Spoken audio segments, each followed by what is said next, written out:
बात करेंगे उस बात की जो एक मुद्दा बन चुका है। नूंह हिंसा के बाद अब लगातार उस यात्रा पर नजर टिकी हुई है जिसको अनुमति भी नहीं मिली है। क्या 28 अगस्त को यात्रा निकलेगी? जलाभिषेक की यात्रा निकालने के लिए जो तैयारी वीएचपी कर रहा है, क्या उसमें वो कामयाब होगा? क्योंकि लगता तो ऐसा है कि प्रशासन और सरकार बिल्कुल भी यात्रा निकालने या निकलने देने नहीं देने वाला, क्योंकि परमिशन की जो कोशिश की गई थी उस कोशिश में वीएचपी नाकामयाब इसलिए रहा है क्योंकि मजबूरी है प्रशासन की भी और सरकार की भी, क्योंकि कानून व्यवस्था को मेंटेन करना ये सरकार का दायित्व है। लेकिन साथ ही हरियाणा के मुख्यमंत्री मनोहर लाल ने यह भी साफ कर दिया है कि 28 अगस्त को लोगों की श्रद्धा को ध्यान में रखते हुए कुछ छूट एक हिसाब के तौर पर दी गई है। कैसे? स्थानीय मंदिर में जा सकते हैं, जलाभिषेक आपकी जो स्थानीय मंदिर जहाँ पे कोई भी रहता है, कोई भी पूजा करना चाहता है वो जा सकता है, लेकिन इस तरह की यात्रा नहीं निकलने दी जा सकती, क्योंकि फिर कोई भी असामाजिक तत्व किसी भी तरह से इस मामले में फायदा ले सकता है और कुछ भी गलत हो सकता है, कुछ भी अनहोनी हो सकती है।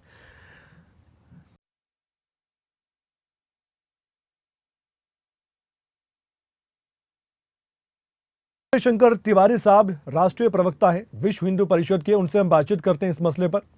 विजय शंकर जी, सवाल यह है कि 28 अगस्त को क्या नूंह में जलाभिषेक यात्रा निकलेगी नहीं निकलेगी? सरकार ने तो कहा है कि हम अभी मना करते हैं, अनुमति हम नहीं दे रहे। आपका क्या कहना है? देखो, ऐसा कि ये जो धार्मिक यात्रा है वहां पर 5 मंदिरों की, ये आबाद गति से चलती रहे, क्योंकि तीर्थ यात्राएं बीच में खंडित नहीं होनी चाहिए। ये धार्मिक मान्यता है अपनी। आपने देखा होगा कोरोना के समय में जगन्नाथपुरी की यात्रा पर इस प्रकार के विषय हुआ था, तो वर्षों से चली आ रही उस यात्रा को रोका नहीं गया था। उसके लिए कुछ नियम कानून बनाए गए थे, ये सारे निषेध पालन करते हुए ये यात्रा निकाली जाए। इसी प्रकार से पिछली बार अभी यहाँ की नूंह की ये मेवात की यात्रा हुई थी, नीलहर महाराज की, तो पूरे हरियाणा से 22 से 25 हजार के लोगों के बीच में वहां पहुंच रहे थे, और उसमें ये सारा विषय हुआ। बड़े शांति सद्भाव के साथ वो यात्रा थी। यात्राएं हमेशा पूरे देश में आज तक जितनी भी शांति यात्राएं, ये यात्राएं निकली थी, इस यात्राएं बहुत ही शांति और सद्भाव के साथ ही निकलती है, उनमें कहीं कुछ होता नहीं है। लेकिन दुर्भाग्यवश नूंह में जो हुआ, जो लोग मारे गए, 6 लोग मारे गए, उसमें एक पुलिस वाला भी था और काफी लोग कार्यकर्ता भी थे हमारे, और हिंदू समाज के लोग थे जो मारे गए जी। अब इस बार ये था कि खंडित हो गई है यात्रा, तो इस बार की यात्रा सामाजिक सद्भाव और शांति के साथ निकाली जाए। तो पूरे हरियाणा से लोग जाएं, ये अपील की गई है। केवल मेवात और नूंह के आसपास, इन मंदिरों के आसपास के क्षेत्र के लोग वहाँ, हिंदू वहाँ पर आवें, अपना जल चढ़ावें और चढ़ा करके चले जाएं, यही अपील हमने की है। अब ये सरकार का दायित्व है कि बहुत छोटी यात्रा कर दी गई है, बहुत मिनिमाइज किया गया है, उसकी सुरक्षा करें और वो यात्रा निकल। विजय शंकर जी, एक बार फिर से अपील करना चाहेंगे आप हमारे माध्यम से? एक बार फिर से आप बता दीजिए थोड़ा स्पष्ट रूप से कि सरकार और आप दोनों कोशिश कर रहे हैं कि जो लोग हैं उनकी श्रद्धा का भी ख्याल रखा जाए, उनकी आस्था का ख्याल रखा जाए और आपसे सद्भाव भी बना रहे, तो उसके लिए आप हमारे माध्यम से अपील क्या कर सकते हैं? बिल्कुल, मैं यही अपील करता हूँ कि खंडित हुई यात्रा को दोबारा से शांति सद्भाव के साथ जो निकाली जा रही है जी, उसको निकलने दिया जाए और प्रशासन उसके लिए पूरी व्यवस्था करे ताकि कोई अप्रिय घटना वहां न हो। और जिनके ओर से ये अप्रिय घटना होती है, वास्तव में ये संदेश उनके लिए होना चाहिए शासन का कि वो कोई इस प्रकार की घटना न होने दें, न करें।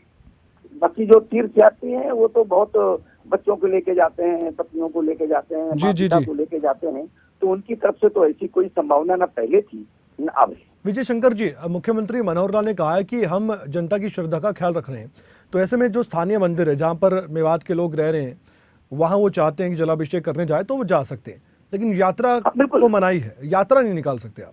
नहीं, देखो क्या है कि यात्रा का मतलब ये है कि जैसे जम्मू कश्मीर उसमें वैष्णो देवी में यात्रा होती है, लगातार 24 घंटे चलती रहती है जी बिल्कुल, या बद्रीनाथ जाते हैं, केदारनाथ जाते हैं, यात्रा इसी प्रकार की है। लेकिन अभी जो आगे भी वहाँ के जो हिंदू समाज के लोग हैं, खाप पंचायतों के लोग हैं, जी। उन सब ने ये तय किया है कि हम बहुत मिनिमाइज करेंगे, हम बहुत कम संख्या में वहाँ के तो आसपास के जो आपस में वैसे भी परिचित होंगे, आपस में परिचित होंगे, वही लोग वहाँ जाएंगे और जाकर इस तीर्थ यात्रा में वहाँ पर अपना करेंगे। ये प्रशासन का दायित्व है कि वहाँ की सारी व्यवस्था देखें। और अगर यानी प्रशासन कोई भी ऐसा सक्रिय व्यक्ति रहेगा तो नहीं कोई होगा उस शिकायत यात्रा में जो बाहरी व्यक्ति हो, ऐसा कोई व्यक्ति नहीं होगा जिसे आपस में आप जानते ना हो, बस वही व्यक्ति जाएंगे और इस यात्रा को पूरा करेंगे। वहाँ के स्थानीय लोग ही होंगे, स्थानीय स्थानीय लोग लोग। होंगे, आसपास के लोग होंगे जो एक दूसरे को जानते होंगे, तो वहाँ पर कोई अपनी घटना घटने का जैसा कोई संदेश नहीं रह जाता है। हाँ। और ये मैं बार बार कहता हूँ, ये सरकार का उत्तरदायित्व बनता है कि जो खंडित यात्रा हुई है उस यात्रा को बहुत अच्छे सामाजिक सद्भाव में निकलने के लिए उनकी व्यवस्था की जाए और शासन को यात्रियों, तीर्थ यात्रियों की तरफ से कोई चिंता करने की जरूरत नहीं है, पहले भी नहीं रही है। एक अंतिम सवाल है मेरा, इसी बीच अंतिम सवाल है, क्या प्रशासन को जो बात अभी आप कह रहे हैं, ये बात आप कह चुके हैं कि परिचित लोग होंगे, यात्रा निकालेंगे, बहुत मिनिमाइज तरीके से निकालेंगे, जैसे कि आपने इस शब्द का इस्तेमाल किया? नहीं, बिल्कुल। देखो, वहाँ के स्थानीय लोग ही होंगे, क्योंकि हमने पहले कह दिया कि पहले तो पूरे हरियाणा से लोग आए थे।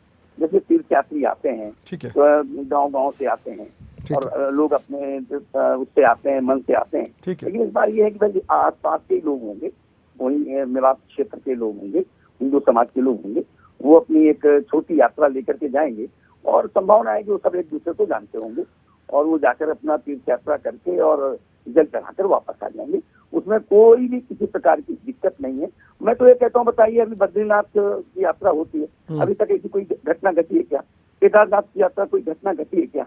वैष्णो देवी की यात्रा होती है, कभी कोई घटना घटी है क्या? नहीं। इन तीर्थ यात्राओं में कहीं की भी आप इतिहास उठा लीजिए, कभी कोई घटना घटी है क्या? इसी हिंदू समाज के लोग होते हैं, इसलिए कोई नहीं घटी। भाई हम देखो, जब प्रश्न करते हैं तो हम हिंदू समाज को भी लपेट लेते हैं कि ये भी उसमें शामिल थे। भाई मारे कौन लोग गए, किनके लोग मारे गए, मारने वाले कौन थे? अगर ये हम निश्चित कर लेंगे तो ये ध्यान में आ जाएगा किसको समझाने की जरूरत है, तीर्थयात्रियों को समझाने की जरूरत है। लेकिन आज ये वक्त है जी, विश्व हिंदू परिषद तो एक मिसाल है और इंसानियत के लिए भी एक मिसाल पेश करता है। आप हमेशा सेवा भी करते रहे इंसानियत की, आज भाईचारे पर संदेश तो देना जरूरी हो जाता है वीएचपी को भी। नहीं, बिल्कुल। मैं देखो, ये यात्रा वहाँ का समाज निकाल रहा है। पहली बात तो एक थोड़ा मैं क्लियर कर दूं, ये यात्रा वहाँ का समाज निकाल रहा है। हिंदू समाज की यात्राएं हो, धार्मिक अनुष्ठान हो, हर प्रकार के कार्यक्रमों में विश्व हिंदू परिषद समाज के साथ रहता है। ठीक है। वहाँ के समाज ने तय किया है कि हमारी यात्रा खंडित हुई है, इसको हम पूरा करेंगे। उस सारी उनकी योजना को हमने समर्थन दिया है। ठीक है सर। और उस समाज की सद्भावनाओं का सरकार ध्यान रखे और उनकी यात्रा को बहुत शांति और सद्भाव के साथ निकलने दिया जाए, उसकी सुरक्षा और उसका सारी व्यवस्था वो करें। ये मैं अपील सरकार से भी करता हूँ। प्रशासन और सरकार के काम से सर आप संतुष्ट हैं जो अभी तक नौ हिंसा के बाद हुआ है? देखो, अभी तो सरकार ने व्यवस्थाएं ठीक की हैं। उस समय शायद जिन पर विश्वास नहीं करना चाहिए उन पर विश्वास सरकार ने कर लिया था। उस विश्वास करने के कारण सब कुछ हुआ। अगर पहले भी विश्वास नहीं किया होता इस प्रकार की गलत लोगों का, तो शायद वो घटना नहीं घटती। नौ में सब कुछ ठीक मानते हैं, भाईचारा कायम है, कोई शिकायत तो नहीं किसी समुदाय से आपको? नहीं, देखो, हमें केवल उनसे शिकायत है जो जिन्होंने पत्थर बरसाए, उनसे शिकायत। बहुत अच्छी बात कही आपने, बहुत अच्छी बात कही। उनसे शिकायत है जिन्होंने मोर्टार चलाए, उनसे शिकायत है जिन्होंने हिंदू समाज के लोगों को मारा, उनसे शिकायत मुझे भी है, सारे समाज को है। जो नहीं करना चाहिए वो उन्होंने किया। और जिन्होंने, देखो, उनके बीच में भी बहुत सारे लोग हो रहे होंगे जिन्होंने तीर्थ यात्रियों का समर्थन किया हुआ, खुश हुए होंगे तीर्थ यात्रा को देख करके। तो उन लोगों के लिए तो आप कह भी नहीं सकते हैं, केवल उनके लिए कह सकते हैं जो इस सारी षड्यंत्र में शामिल थे और जो घटना करने में शामिल थे, केवल उनके लिए कह सकते हैं। और तिवारी जी, आप जैसे नपे तुले शब्दों में कह रहे हैं, बड़ा अच्छा बोल रहे हैं आप, ये सभी को बताएं जो वीएचपी से जुड़े हुए हैं कि ऐसे अगर बोले तो कोई दिक्कत ही नहीं है। हम तो हमेशा से इसी प्रकार का हम बोलते हैं। क्योंकि ये हमारी पॉलिसी नहीं है, ये हमारी नियति भी है और ये हमारे काम करने की देश में दी गई है। ये हमारा मूल है। ये सामाजिक सद्भाव, देश का सद्भाव। देश अगर खड़ा करना है, देश बड़ा करना है, देश को विकसित करना है, देश में सद्भावना लानी है, तो जहर फैलाकर तो नहीं जा सकता। बिल्कुल। तो जहर फैला कौन रहा है, ये थोड़ा सा समझने की आवश्यकता है। नैरेटिव बनाने वाले जहर नहीं फैला रहे क्या, तो नैरेटिव बनाने वालों से सावधान है। बिल्कुल, आपने बहुत अच्छी बात कही है। नैरेटिव बनाने वालों के संदेशों पर ध्यान नहीं देना चाहिए। ठीक है। तो सामाजिक सद्भाव अपने आप में। उम्मीद है सर, आपने जो संदेश हमारे माध्यम से दिया है ये वीएचपी से जुड़े लोगों तक भी गया होगा और बाकी हिंदू संगठन के जो नेता है उन तक भी ये बात गई होगी कि हमारा मकसद असल में है क्या, ये क्लियर होना चाहिए। आपने बहुत अच्छी बात कही है। धन्यवाद विजय शंकर तिवारी जी, आप हमारे साथ जुड़े और आपने विस्तार से हमसे बातचीत की। जैसे कि 28 अगस्त को नुहू शहर में हिंदू संगठन की ओर से ऐलान किया गया था कि हम शोभा यात्रा दोबारा निकालने जा रहे हैं। असमंजस की स्थिति है और ये आप मानकर चलिए, हमने वीएचपी से पूछ लिया है कि वो कोई बड़ी यात्रा नहीं निकालने जा रहे, बाहरी राज्यों से या नुहू से बाहर से कोई नहीं आने वाला। अफवाहों पर बिल्कुल ध्यान नहीं दीजिएगा, ये हमारी रिक्वेस्ट है, प्रार्थना है, अपील भी है, ये हम भी अपील करना चाहते हैं। साउथ रेंज के जो आईजी हैं राजेंद्र कुमार, उन्होंने कह भी दिया है कि प्रशासन की तरफ से शोभा यात्रा की कोई परमिशन नहीं है। फिर हम कह रहे हैं, सरकार की तरफ से, प्रशासन की तरफ से, नुहू प्रशासन की तरफ से कोई भी इजाजत नहीं है। इस बात को ध्यान में रखिएगा। सोशल मीडिया पर बहुत खबरें तैरती हैं, उन पर यकीन मत कीजिए, ना ही उसे ज्यादा आगे बढ़ाइए, वरना मुश्किलें आपकी बढ़ सकती है, क्योंकि इस समय सोशल मीडिया पर भी सरकार की, प्रशासन की पूरी नजर है। एक बार सुनवा देते हैं क्या कुछ कहा पुलिस के अधिकारी ने। अभी एडमिनिस्ट्रेशन की तरफ से कोई परमिशन नहीं दी गई है और हम आपसी जो है समझा बुझाकर सब कुछ कंट्रोल करने की अभी अपनी वो प्रयास भी जारी है। और इसके अलावा लॉ एंड ऑर्डर के लिए डिप्लॉयमेंट काफ़ी हद तक की जा चुकी है।